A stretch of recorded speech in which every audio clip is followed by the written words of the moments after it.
Agar atletika boýunça ýaşlaryň arasynda Ispaniýada geçirilýän dünýä çempionatyna türgünimiz Türkmen Döwlet Beden Terbiýe we Sport Institutynyň talebi Şahsatbek Mät Ýakubow dünýä çempionlugyny eýledi.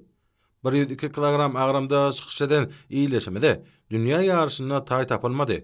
Ol silterläp götürmekde 175 kilogramy gallaryp birinji orna we altyn medalamy nasip boldy.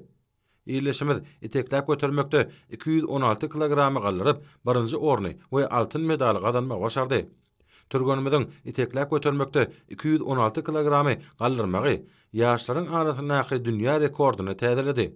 Geleceğine ulumyt bildirilýän Türgönimiz Şahsatbek Mät Ýakubowyň götüren agramy umumlykda 391 kilograma deň bolup, netijede birinji orna we altyn medalamy nasip boldy.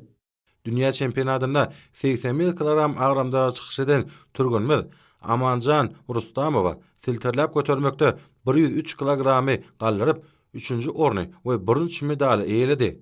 64 döwletden 350 türgönüň gatnaşan dünýä çempionatyna eýleşmeden belin sepkide eýlemegi, dünýä çempionlugyny gazanmagy, hormat prezidentimiz arkadaly gahrman serdarymyzyň hem-de türkmen halkynyň milli lideri, Türkmenistanyň halk maslahatynyň başlygy gahrman arkadamyzyň ýurdumyzda sporty ösdürmek barada amala aşyrýan işleriniň ajaýyp miwesidir. Dünýä çempionatyna gazanylan üstünlük türkmen sportunyň halkara derejesindäki agryny artdyrdy. Munyň özi hormat prezidentimiň hem-de gahrman arkadamyzyň sporty ösdürmekde durmuşa çyrýan özgertmeleriň öýül boşly dawranmasyr. Türgönimiziň gazanan bu ajaýyp üstünligi şany garaşdyrlygymyzyň 33 ýyllyk bayramyna öýül boşly sowgatdyr.